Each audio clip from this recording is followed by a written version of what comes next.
Hello, this is Paolo Carpage and welcome to another episode of the Curious Expedition. We are currently in the midst of the story mission of 1887. The director, Ms Malin, has gone missing. She has gone walkabouts. Nobody knows where she is. We're off to try and find her. I'm not going to beat about the bush. We've kind of turned the first island into a little bit of a desert. It was very much our fault. I can't even make an excuse for this. This is our bad. This is our bad. The other bad thing is we are currently lacking in supplies. And although our sanity is okay at the moment, thanks to this lovely desert oasis we stopped at the end of the last episode, it's something we are going to have to sort of watch and try and keep on top of as much as we can. That may mean that there is going to be a lot of killing in this episode just to be able to get the meats. It may mean that we have to do a little bit of bartering to get some foodstuffs. It may mean we have luck on our side and we find supplies. I very much doubt it, but, you know, it's a possibility. However, before we go any further, we can upgrade somebody. I'm thinking we just keep on going with Louis Popuchet. We need the foods. At the moment, it's +6. Don't know what it's going to take it up to. Let's find out. +7. Boom. Boom. And I think, is level 5 as high as they go?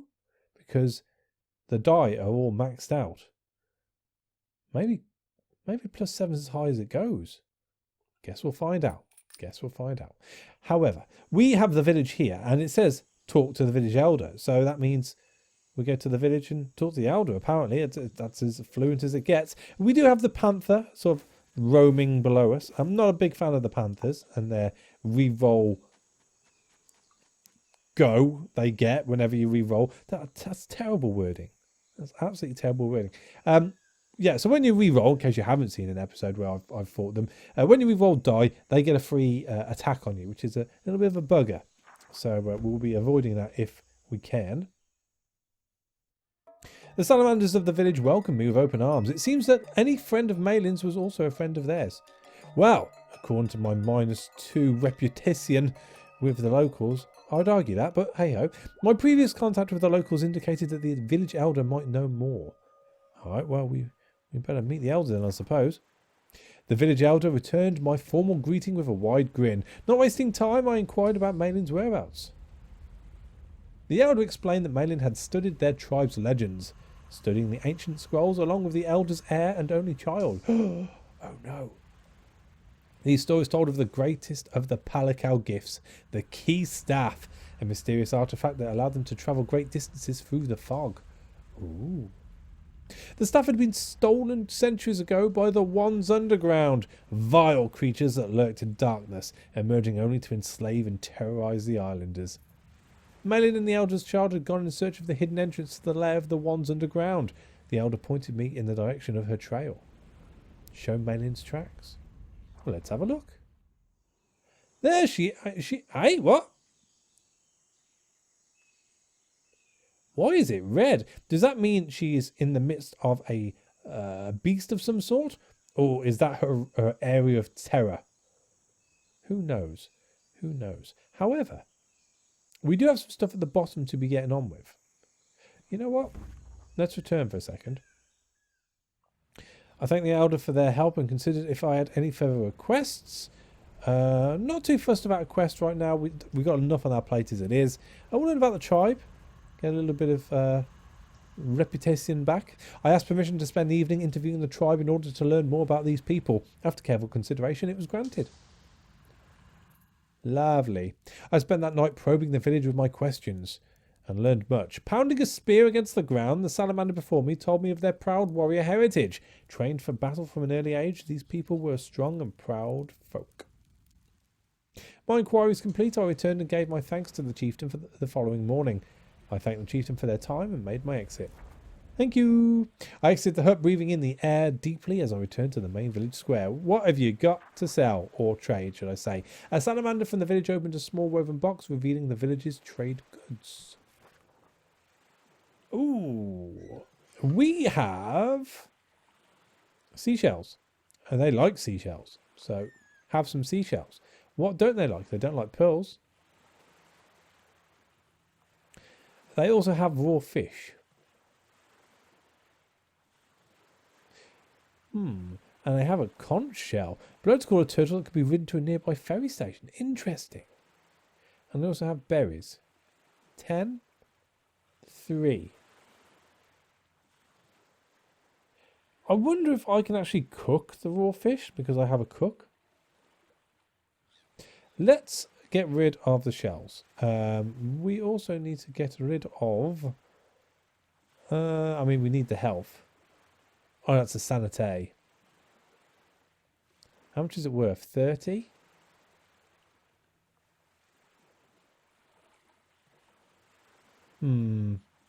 This isn't going to offset well.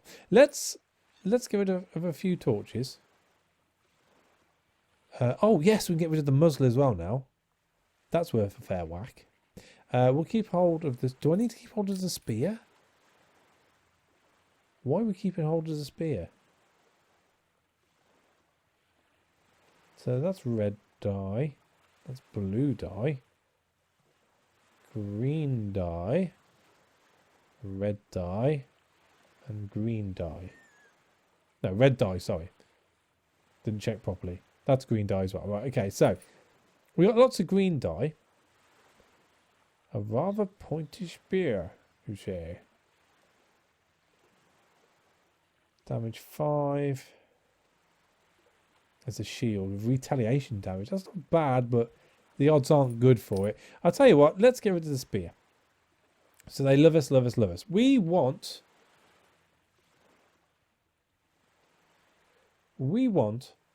all the pearls in the world.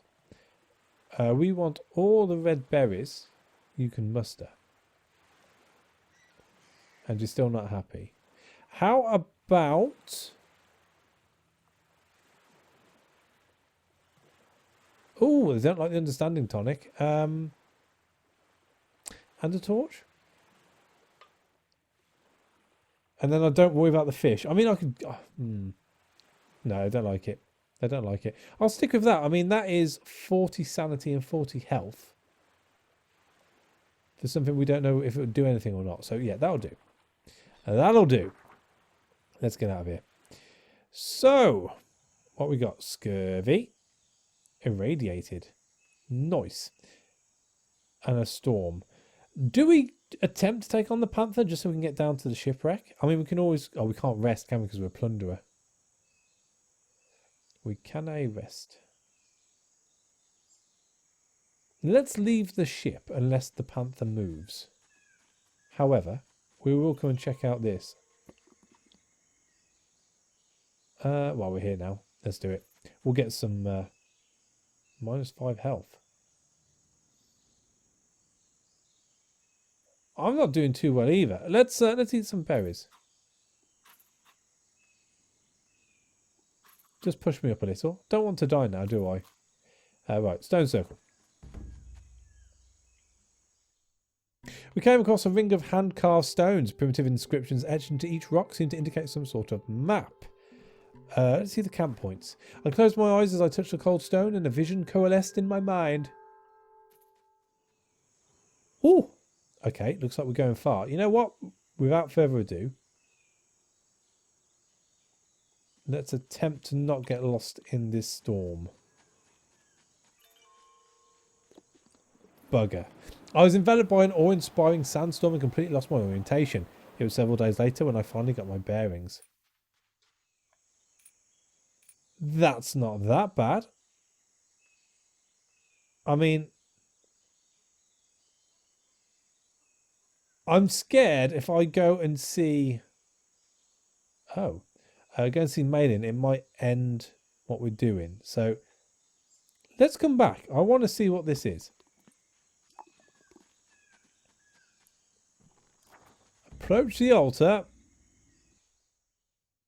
A menacing contraption stood before me. It appeared designed to extract blood from whoever used it. Make blood sacrifice.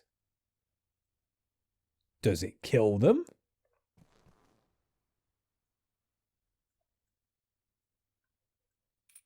Is there anybody I wouldn't mind losing?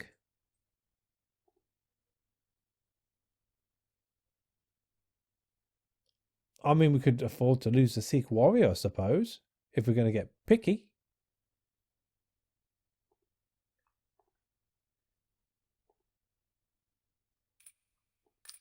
Yeah, all right. As the machine seemed designed to run on blood, surely the benefits must be great. I pondered which of my party deserved the honour. I'm going to regret this, aren't I? Let's do it.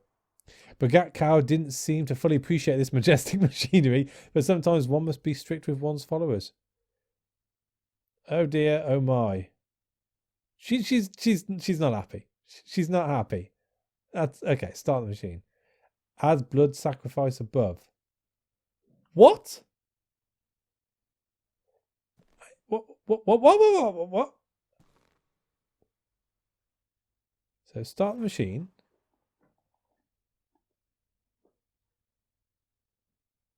Oh, okay. 50%. 83%.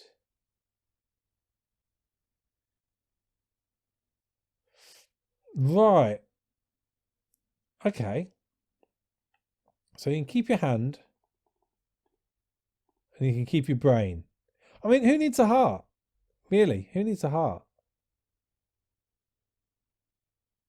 I have no idea what this is going to do. Let's find out.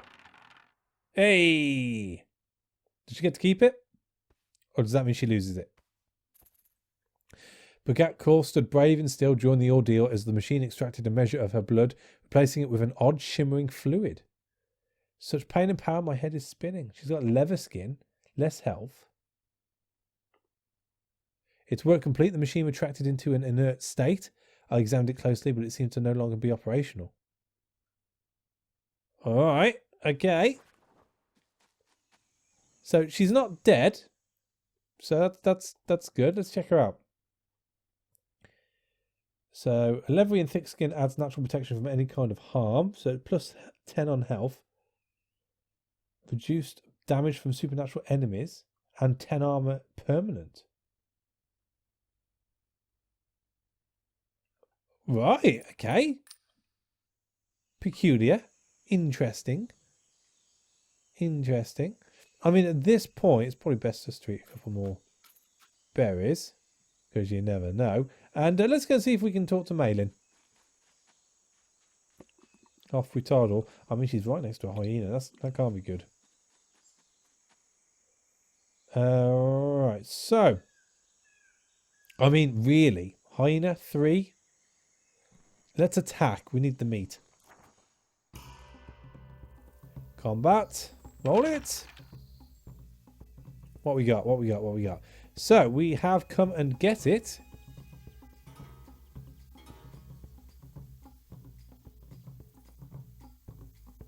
Which would be pretty handy in itself, I suppose. Chop meat, 9. Right, so let's do come and get it. Just in case things don't work out. Let's do haymaker on this one. He'd be dead. We have clever trap.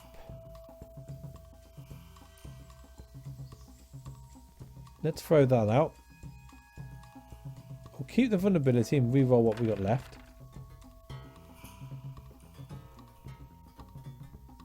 Right, so we've got Vital Strike and Devour Soul.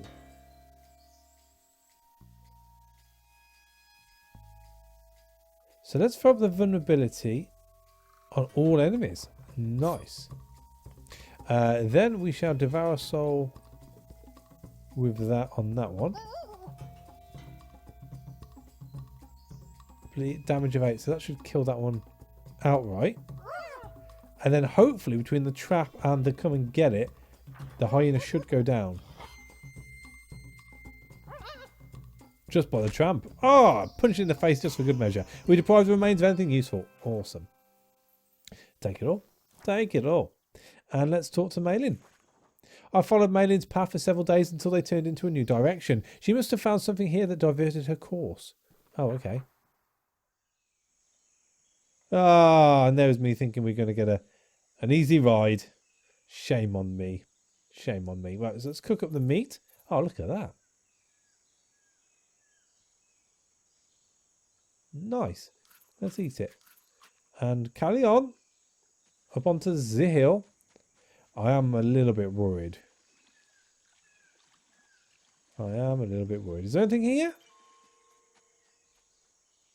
A coral hut. Nothing else. I encountered a hunter's cabin out in that trackless wilderness. It seemed that its owner preferred a solitary existence out among the wildlife. Can't blame you, really. Let's trade. What you got? More meat. Direwolf pelt. 7 for 15 as opposed to 10 for 5.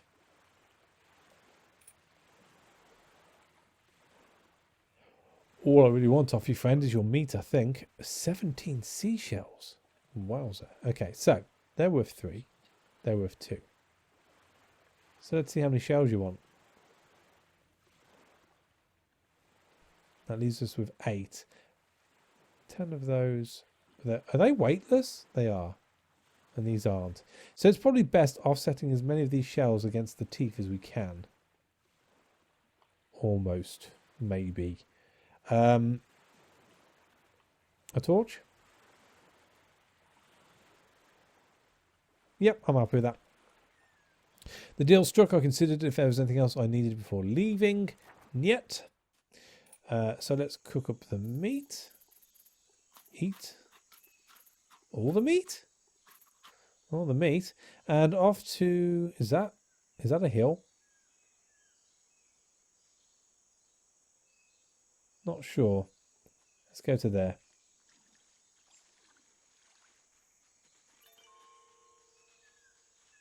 Is that a ferry port?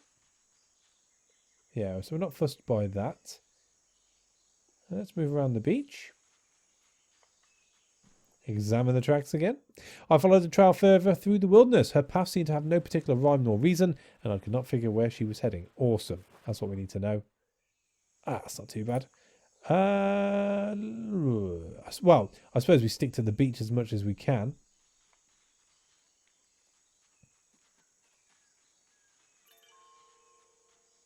We have a heat and we have some springs. This could be good for us. Our trek ceased at a natural hot water springs. The water tasted salty, very likely from geothermal groundwater. Nice. I instructed the trek to halt and allowed everyone to rest. The air was fresh and cool as we prepared the campfire. After I finished my nightly routine, I came back to the campfire and found Bagat Kaur sitting there and staring into the distance. So I asked her what was wrong. It was Paris. She missed the vibrant life of the streets and the fragrance of fresh brewed coffee and hot brioche. But especially her favourite cafe, the Café de la Paix. I told her we would be back soon. Yeah, as soon as we can, we shall be there. We're going to get a full sanity off this? No. No. Everyone enjoyed the sojourn. Delicate steam laced the water as we prepared to leave, bathing in the hot springs. Had astoundingly healed our wounds. Well, a little.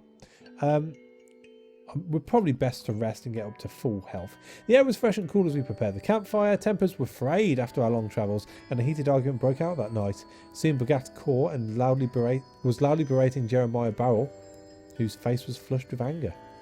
They quarrelled over the expedition itself. Bagat Kaur claimed that any sane person would only participate for the fame, glory, and most importantly, profit. Jeremiah Barrel scoffed at this attitude. He called Bagat Kaur a greedy fool, declaring that our duty was to science, our purpose to broaden the knowledge of mankind. The two grew more and more furious with each other. I tried to make peace, but that only focused them on me. They demanded to know what my motivation was to endure this madness. Well, officially, I suppose, being a plunder, its fame and glory. But I don't really want to annoy anyone, so middle of the road, full of adventure. Though I understood them both in some ways, my true motivation was simply the joy of exploring. The danger, far from being a burden, was its own reward. I had hoped this would settle their fight, but it seemed that their discussion that night was merely the beginning of a longer argument. Jeremiah Barrel, in particular, had a dark look on his face as he went to bed that night. Awesome. As if we didn't have enough troubles.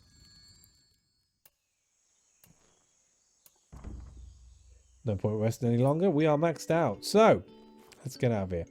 Let's go and have a look-see at the heed.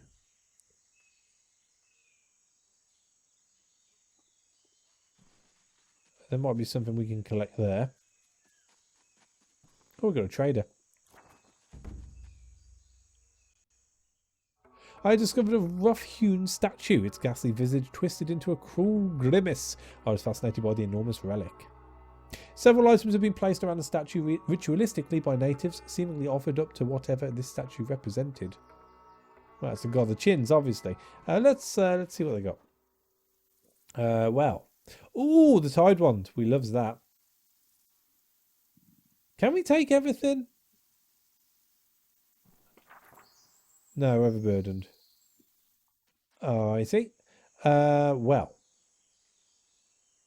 Well. Let's finish off the berries and just get away with the bare minimum. And crack on, shall we? Oh, we have some sort of crab. As I continued following her trail, I at last saw her goal. From this vantage point, I could barely make out the entrance to a cave hidden from most angles.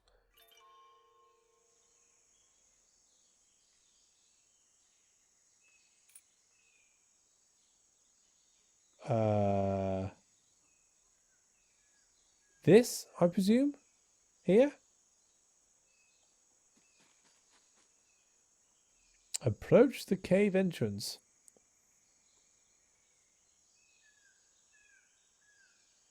I mean, I could go fight a giant crab. Don't really want to push my luck, actually. Let's do it. It is a story mission, after all. I felt my breath catch as I approached the cave. Looking inside, I saw that it extended deep into the earth, further than sunlight would penetrate. I was preparing myself to enter the darkness when I noticed a rock nearby with a small rose scratched on it. Malin's symbol! Lifting the heavy stone, I found a small supply cache hidden in a hollow beneath. And a note. A pitch pot. Have gone to retrieve the key staff. Need to use the being engine to stop the coming bloodshed. Follow and all will be explained. Victoria Malin. Oh, Vicky. I could never make neither head nor tails of her note, but my curiosity was certainly piqued. It seemed I had to enter the caverns if I wanted to see Malin again. Mustering my courage, I prepared to step into the darkness. To history! And it would appear that was the first island complete. We have a little bit more sanity, a little bit more experience, a little bit more health, and quite a bit more in loyalty. I mean, what more could a grown boy want, really? I descended deep into the earth, my path taking me even further downwards into the darkness. We have a steady light, okay. After what felt like hours of walking, I emerged into something astounding, a massive underground chamber that extended for miles in every direction. Malin awaited me somewhere in this murky blackness. If I were to find her, I would need to keep my wits about me and take care not to get lost. Oh, well, we need that. 6 item slots overburdened. That's ridiculous. How can I be 6 item slots overburdened? Part of sticky pitch can be set alight for a long-lasting flame. I mean, what do we drop off at this point? What don't we need? Oh, hang on. Has it brought all my stuff in from... Oh, okay. Right, that makes sense. So we don't need the mummy. We can drop off the pearls and the golden mask can go. 3 overburdened. We've got more pearls there. We have the wolf pelts. You worth anything? No. No. Is anything worth anything? Because if not, we're going to have to drop something anyway, which is annoying. Right. Well, we need sanity, so whiskey's got to stay. I mean, I could get rid of the seashells. They're not really worth a lot. In fact, actually, the conch shell isn't going to be usable down here, so let's get rid of that. The rest will keep. Yes. Yes, the rest we shall keep. I secured my items in a hollow beneath the stairs leading to the exit. There was no time to lose. I set off on my journey to find Malin. Oh, and look, here we are in a cave. And it's the end of the episode, so that's where we shall leave it. Thank you for watching. As always, a like is appreciated, and I shall catch you on the next one. Take it easy.